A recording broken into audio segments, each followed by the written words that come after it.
Ahora vamos a hablar de quiénes deben ser bautizados, o en otras palabras, quiénes deben ser los recipientes de este sacramento.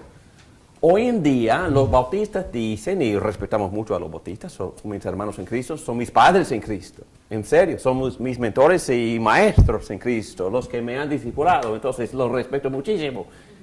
Pero en esta área tenemos una diferencia de opinión. Está bien, ¿no? En las familias se permite, ¿no? Tener diferencia de opinión.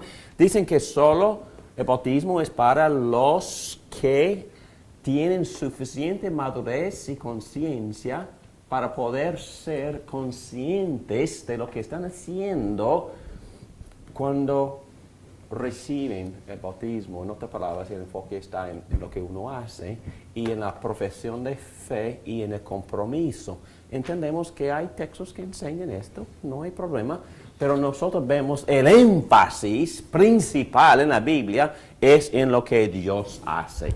Entonces, si Dios es el que promete, si Dios es lo que cumple, si Dios es el que salva, si Dios es el que promete trabajar con padres e hijos y nietos, de bisnietos, entonces generación tras generación vamos a examinar todos estos textos, vamos a animarnos en esta doctrina que se llama la doctrina del pacto de la gracia, que incluye, en que enfoca principalmente en familias y en las siguientes generaciones. Lo que vamos a hacer en esta sección es ver las similitudes entre el antiguo pacto, principalmente el pacto con Abraham, el pacto de promesa, el pacto que prometió justificación y salvación y perdón. Vamos a ver que mucho es paralelo entre ese pacto con Abraham y el pacto consumado en Cristo, que ahora estamos bajo un nuevo pacto. Pero lo que vamos a hacer es que tenemos más privilegio y más gracia y más amplitud en el nuevo que en el antiguo, y que no se excluyen los hijos en este pacto, no, son incluidos aún más. Vamos a ver. Muy bien. Los niños de los creyentes, el pacto con Abraham es la base del nuevo pacto, y es la base para bautizar a los infantes. Ok, muy bien, voy a ir rápido porque hemos estudiado en otras ocasiones este material, pero si tiene interés hay que estudiar detalladamente los capítulos de Génesis 12 hasta por lo menos 18, porque en esos capítulos vemos todo lo que Dios le prometió a Abraham y a Isaac y a su descendencia, que incluye la tierra. ¿Qué más? Buen nombre. ¿Qué más? Bendición, prosperidad, bendecir a la descendencia y también ser el Dios personal con Abraham, con Isaac y con la descendencia. En otras palabras, la salvación, la justificación se prometió en Génesis 15, versículo 6, por fe. Igual que nosotros. Nosotros somos justificados ¿por qué? Por creer en Cristo.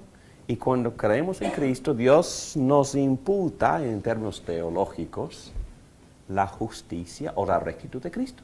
Igual a Abraham. Entonces, cuando Pablo habla de todo esto en el libro de Romanos, él desarrolla su argumento basado en Génesis 15, versículo 6. Casi todo el libro de Romanos, especialmente los primeros 6 versículos, se basan en el pacto con Abraham. Y el argumento de Pablo es que en el nuevo pacto todo ya está consumado en Cristo, el descendiente prometido a Abraham con Isaac, el primer pago, o el enganche, hijo de promesa. La garantía fue el embarazo sobrenatural de Isaac. Muy bien, vamos a seguir. Las promesas del Antiguo Testamento incluían a los niños descendientes. La señal le fue dado a Isaac.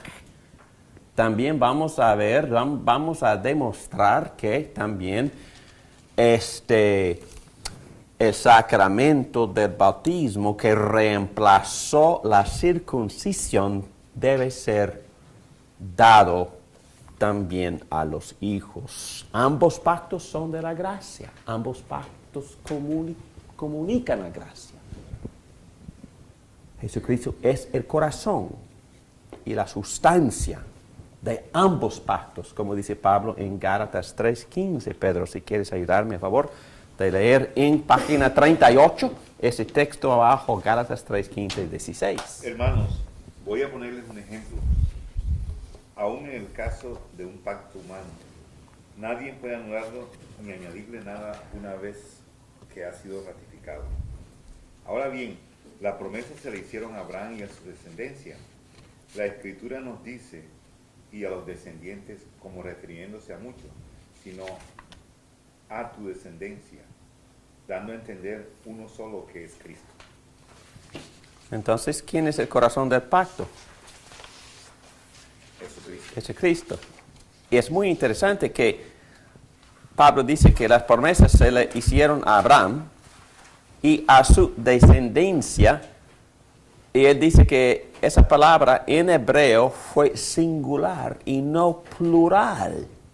Es decir, Pablo dice que Dios le estaba prometiendo a Abraham enviarle a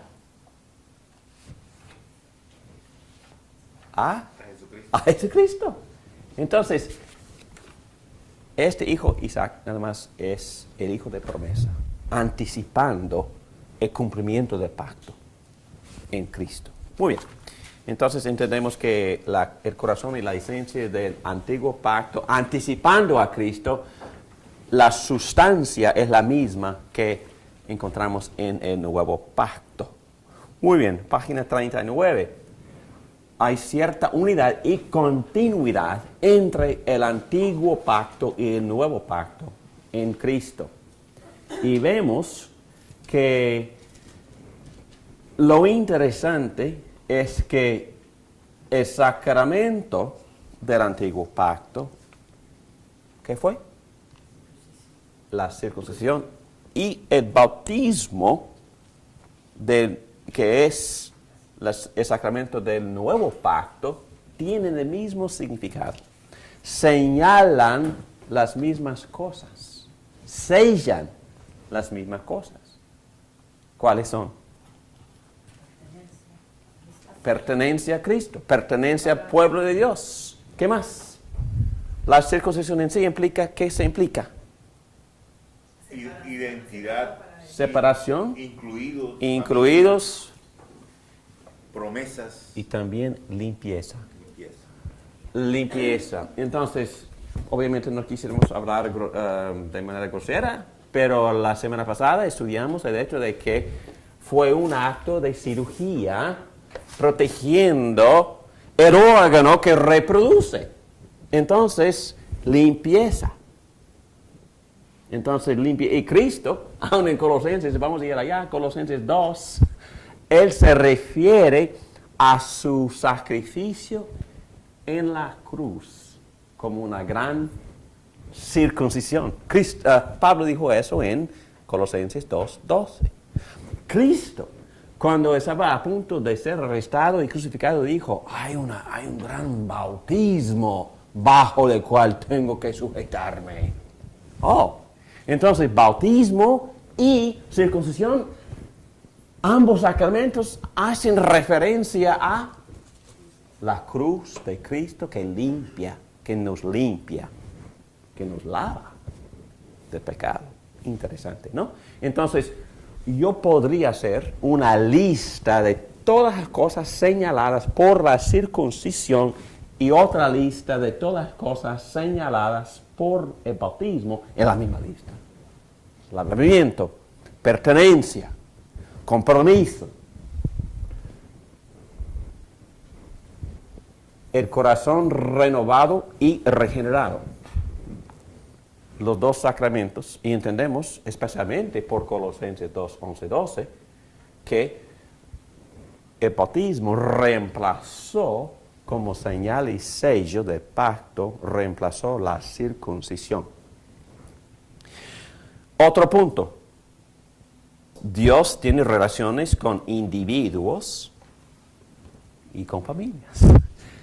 Aquí, en esta parte del mundo que se llama el occidente, el énfasis está en la comunidad o en el individuo. Y también este concepto de la sociedad influye mucho en la iglesia evangélica. Y si el enfoque está en el individuo, también en mi expresión de fe voy a enfocarme en mi relación individual con mi Cristo como individuo. Y también voy a enfocar en la experiencia de comprometerme a Cristo. Y también esto influye mucho en mi definición y en mi significado que el bautismo tiene para mí. Y va a implicar más mi relación individual con mi Cristo. Va a señalar mi relación individual con... Y lo hace. Muy bien, pero implica mucho más. Porque en el occidente y también en otras sociedades, en este caso más primitivas, pero según concepto nuestro, pero en verdad quizás, en verdad no son primitivas, pero otras ciudades enfocan más en la colectiva, en la comunidad. Japón, por ejemplo, una exageración en la comunidad. Y en otras tribus, un énfasis en la familia y en la familia extendida, en la tribu. Y lo que dice el jefe cuenta para todos. Entonces es una mentalidad distinta al que tenemos nosotros como enfocando en individualismo. ¿Los judíos mismos? Sí, los judíos mismos, claro que sí. Pero vamos a ver, ayúdame por favor, Susana, por leer Génesis 17:7. ¿Qué dice? Génesis 17:7. Estableceré mi pacto contigo y con tu descendencia. Como pacto perpetuo por todas las generaciones. Yo seré tu Dios y el Dios de tus descendientes. Entonces, el énfasis está en el individuo y en ambas cosas, en ambos, exactamente, está en ambos. Entonces, en este caso, yo soy el padre de 5. Y es más, de vez en cuando hemos invitado a personas necesitadas para vivir con nosotros. Es más, en algunas ocasiones invitamos a algunas hijas guardianes por el gobierno, se llaman en inglés foster children, para vivir con nosotros. Entonces si acepto a Cristo y como en este caso el que está guiando a esta familia, esta promesa es para quiénes? Yo creo que es para todos los que viven en mi casa. Y vamos a ir allá porque no es automático, no van a llegar a ser creyentes automáticamente. Pero cuando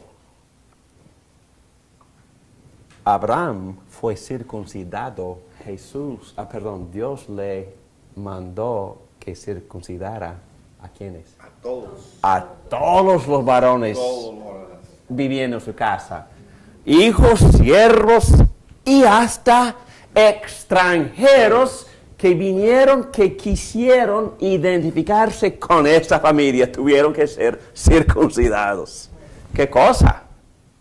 ¡Wow! Entraron en el pacto. Entraron en el pacto y cualquier extranjero, sujetándose obviamente a la circuncisión, que fue una experiencia bastante traumática, ¿no? Entonces, en este caso, llegaron a tener todos los privilegios de cualquier judío, de cualquier circuncidado, porque ya son circuncidados. Bueno, prácticamente hablando, no quiero ir mucho más allá hablando de esas cosas, Pero nosotros pensamos tan individualmente. No voy a usarme como ejemplo, voy a usar a otro hombre en esta iglesia. Hay otro hombre en esta iglesia. Cuando invita a su propio padre a quedarse la noche con él, insiste en que su propio padre no creyente se conforme a las reglas espirituales de su casa. En otras palabras, no permite que la novia de su padre duerma con su propio padre en su casa. ¿Por qué? No están casados. ¿Y qué más? En términos del pacto. En términos del pacto. ¿No pertenece a la familia? Bueno,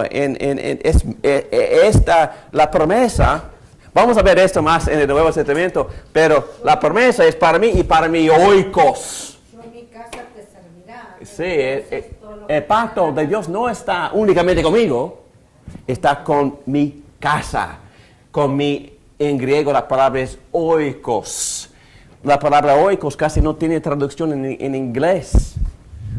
Bueno, en inglés la traducción es household, que es mucho más allá que mi familia nuclear. Cualquiera que viva, que conviva, que se quede en mi casa es mi oikos. Si invito a una chica de Sudamérica para vivir en un cuartito, es parte de mi oikos. ¿Ok?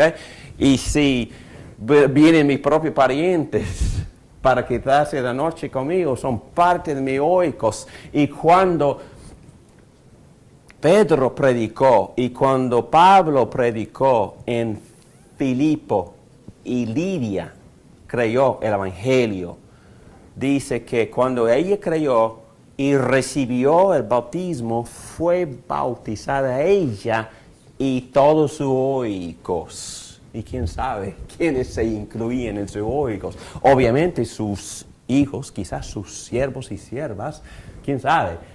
Pero toda la tribu recibió la señal y esa señal implicaba ahora este oikos pertenece a Dios. Cuando estamos hablando que se incluye como parte de la promesa en cuanto a la salvación. Oh, buena pregunta. Vamos a ir allá. Es la pregunta, pero no necesariamente es automática la salvación. Pero lo que es automático, no es automático. Lo que Dios tiene en mente es tratar a toda mi familia y no nada más a mí como individuo. Vamos a ir allá. Definitivamente voy a dar más ejemplos. ¿Ok? Buena pregunta. Y luego, 40, Salmo 103. Salmo 103, 17. Pero el amor del Señor es eterno y siempre está con los que le temen. Su justicia está con los hijos de sus hijos, generación tras generación. Wow. Ok, aquí, Verónica, no es automático, pero la promesa es para los que le temen. Entonces, existe tal cosa como quebrantadores del pacto. Mis hijos pueden quebrantar el pacto y van a ser juzgados. Pero el plan en general es que, bueno, vamos a ver el plan en general. No es automático, la promesa es para los que le temen. En otras palabras, es posible quebrar el pacto y para los que cumplen con su pacto y se acuerdan de sus preceptos para ponerlas por obra. Ok, ¿ha cambiado su pensar? Dios, en el antiguo pacto las familias eran incluidas en la gracia. ¿Y ahora están excluidas? No creo. Ahora Dios solo trata con individuos y no con la familia. Bueno, vamos a leer rápidamente estos textos y no tenemos que leer todo porque Pedro predicó en el día de Pentecostés. Y en versículo 39, vamos a ir más arriba. Arrepiéntase y bautícese cada uno de ustedes en el nombre de Jesucristo para perdón de sus pecados. Les contestó Pedro. Y recibirán el don del Espíritu Santo. En efecto, la promesa es para ustedes. Para sus hijos y para todos los extranjeros. Es decir, también mi familia puede tener impacto en las familias de los que no son parte de mi familia. ¿Okay? Entre mis vecinos, o también otras tribus, otros países. Porque el Evangelio es mi responsabilidad transmitirlo. Para Pedro, un cristiano hebraico, Él entendía y asumía que la familia entera era incluida en el nuevo pacto. Y por eso predicó así. Las promesas del Espíritu Santo y perdón son para también sus hijos. Eventualmente los hijos tienen que creer, Verónica, tienen que creer para recibir todos los beneficios del nuevo pacto, para ser salvos, obviamente. Bajo el antiguo pacto tuvieron que experimentar la circuncisión del corazón, también como enseñan estos dos textos en Deuteronomio 10 y Jeremías 4.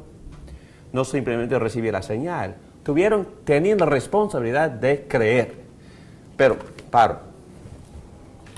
Pero como el que está liderando el pacto en mi casa, yo tengo muchas responsabilidades. ¿Cuáles son? Por ejemplo, enseñanza, cultivarlos en el Evangelio, hasta bautizarlos y desde el momento de nacer, orar por ellos y ahí en la cuna, con la edad de 2 o 3 días, yo empiezo a explicarles el Evangelio y cantarles canciones que expresan el amor de Cristo. No estoy bromeando. Debemos hacerlo. La responsabilidad es inculcarlos el Evangelio constantemente, diariamente.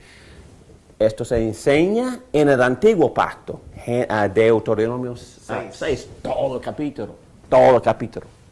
¿Ok?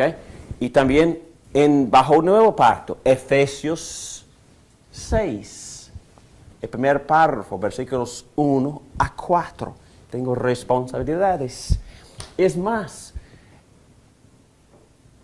no voy a tratarlos a mis hijos como si fueran paganos. Voy a decirles, bueno, ustedes son pecadores como cualquier otro. Miserables pecadores, quizás peores. Pero no importa. Dios los va a tratar de manera muy especial. ¿Ustedes son miembros de qué? La familia de pacto. Dios está con ustedes. Dios está con... positivamente, constantemente. Tenemos que inculcar en nuestros hijos este gran privilegio que ellos tienen por ser miembros de pacto, por ser ya incluidos en esta línea de creyentes, personas que sí van a llamarle a Cristo para la salvación. Entonces, perdóname por hablar así tan dogmáticamente, pero voy a hablarles a mis hijos como si no tuvieran decisión. No, en serio. No, la decisión ya fue hecha. ¿Por quién? Por Dios, porque me llamó a mí y me prometió que su gracia se extiende a ustedes. Ustedes están en camino. Están bautizados. Dios ya les puso su marca. Ok, ustedes ya son más obligados que cualquiera. Hay que creer en Cristo, hay que darles su vida. No tienen otra opción. Ustedes pueden escaparse, pueden huirse, pueden ser rebeldes. Pero hay mucho riesgo y peligro. No, la marca de Dios está en ustedes. Ustedes pertenecen a Dios. El énfasis será en la misericordia de Dios. El énfasis será en la soberanía de Dios. El énfasis en la providencia, en el gran plan que Dios tiene. Pero es más, esperando su fe, ya son privilegiados, bendecidos. Privilegiados por ser miembros de la comunidad de fe. Privilegiados por ser hijos y sobrinos y sobrinas de muchos tíos y abuelas en la fe. Y les he compartido acerca de mis propios hijos, los ancianos gobernantes en ambas iglesias, en Houston y aquí en Key Biscayne. Les atendieron a mis hijos. A veces mis hijos buscaban a sus tíos en la fe antes de buscar a su propio padre para recibir consejo y ánimo. No, es un gran privilegio ser miembro de la comunidad del pacto, porque Dios ya empezó a bendecir a los miembros del pacto. Y vamos a ver que esta gracia se extiende mucho más allá de lo que estoy implicando en este momento. Dijo, Dios cuando le prometió a Abraham, Abraham vas a ser Vas a ser padre de naciones. de naciones. ¿Qué privilegio tengo yo y tú?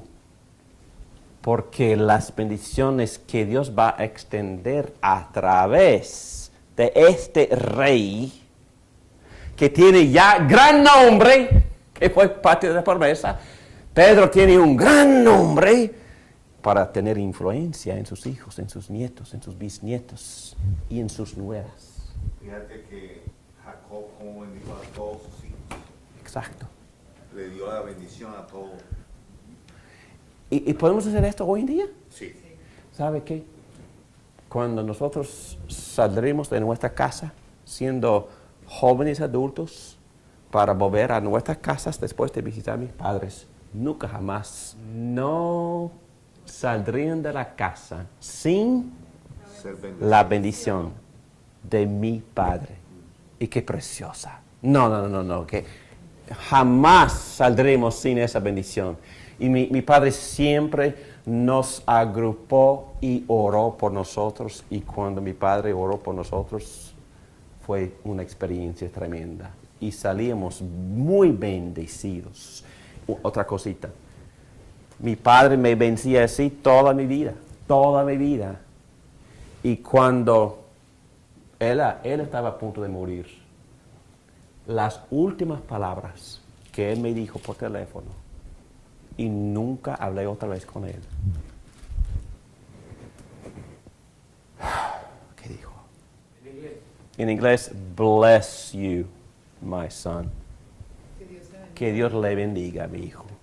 Fue la última palabra fue bendición. ¿Recuerdo eso? Para el resto de mi vida. Claro que sí. No, es que estas palabras sí tienen fuerza. Estos privilegios son increíbles. No, los hijos del Padre. Y mi padre también era de la primera generación de los creyentes. Su padre no ateo, pero no hombre religioso. Nunca jamás iba a la iglesia. Mi abuelo. No conocía a mi abuelo. Se murió por un tren porque trabajaba en los ferrocarriles. Pero mi padre, como creyente de primera generación, ya es rey. Tiene 3 hijos creyentes. Wow. 3 hijos sirviendo a Cristo. Y yo tengo a mis 5, gracias a Dios, a mis 5 sirven a Cristo. Mi hermano tiene 2. Él es anciano gobernante y buen maestro de la palabra de Dios en su propia iglesia. Y por él, este ministerio se apoya. Por mi hermano. ¿El pecador? Sí, él. Pero estoy nada más dando ejemplos. No estoy vangloriándome, ni a mi familia. Estoy diciendo que ser parte de esta herencia es un gran privilegio. Y Dios tiene enfoque en la familia. No es automático. Algunos pueden ser rebeldes. Pero en general, plan A para extender el reino de Dios en la tierra es el pacto, la familia. La promesa es para ti y para tus hijos, Susana.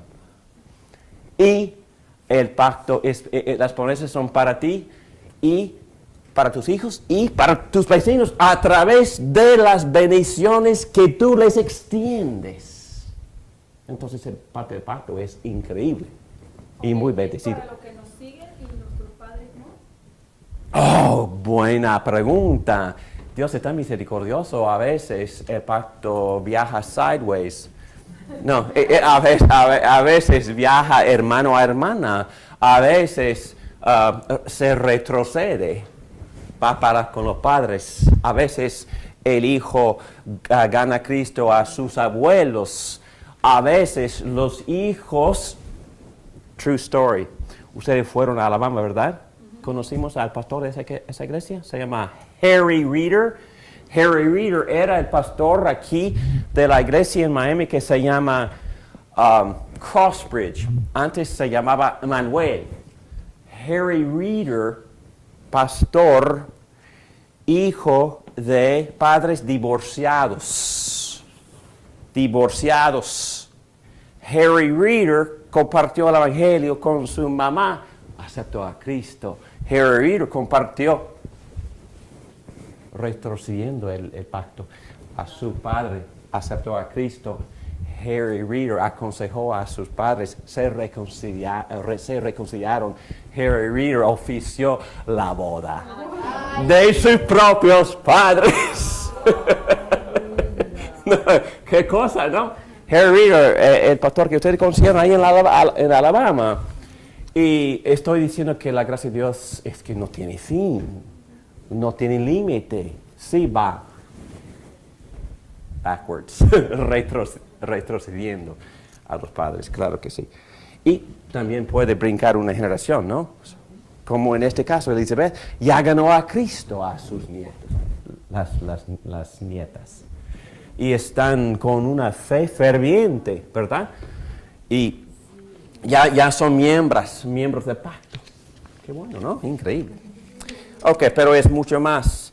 En 1 Corintios 7. A los demás les digo yo, no es mandamiento del Señor. Si algún hermano tiene una esposa que no es creyente y ella consiente vivir con él, que no se divorcie de ella. Y si una mujer tiene un esposo que no es creyente y él consiente vivir con ella, que no se divorcie de él. Porque el esposo no creyente ha sido santificado por la unión de su esposa, y la esposa no creyente ha sido santificada por la unión con su esposo creyente. Si así no fuera, sus hijos serían impuros, mientras que de hecho son santos. ¡Wow! ¡Qué cosa! Ok, aquí tenemos el caso en el cual dos personas no creyentes se casaron. Y después de un tiempo, la esposa empezó a creer en Cristo y empezó a considerar, quizás debo de buscar otra pareja, otro esposo creyente. Pero el consejo de Pablo, y Pablo dijo que él había recibido esta enseñanza directamente de Jesucristo. Que se queden en el estado en el que conocen al Señor. Exactamente. Y que ese papel en este caso de esta creyente, miembro y guiadora del pacto en su casa. Entonces, ¿qué es lo que tiene que hacer? O sea que hay una cobertura ahí. Y no tenemos tiempo para profundizarnos mucho en esto, pero primera de Pedro, capítulo 3, el primer párrafo le enseña a esa mujer su responsabilidad en esa casa. ¿Y cuál es el beneficio para los hijos? ¿Cómo? Dice santos, la salvación no.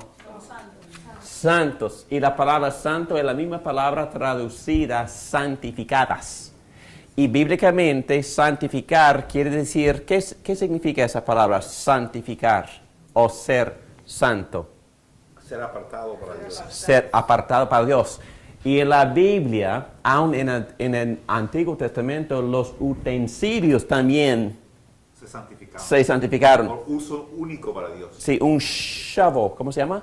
Una pala. Una pala también santificada para un uso especial y exclusivo para el templo. Santificada. Pero puede ser un hijo santificado sin ser salvo. Claro que sí. Claro que sí. Estamos hablando de la pobreza. Entonces, ¿puede Dios apartar algunas cosas inánimas para servirle? Claro que sí. ¿Puede apartar algunas personas no salvas que tengan un uso especial para Dios en su providencia?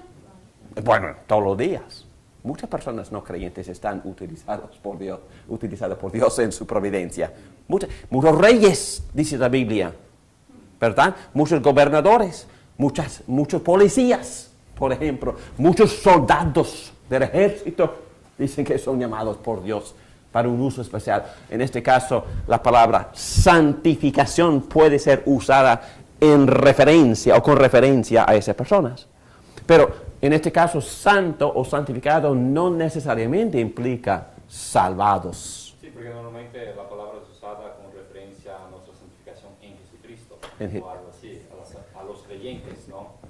Sí, aquí se enseña en esta clase, pero obviamente, bíblicamente, tiene otros usos la misma palabra. Y aquí es diferente. Yo creo que sí. Y yo puedo dar un montón de ejemplos de esto, ¿no? Les voy a dar algunos.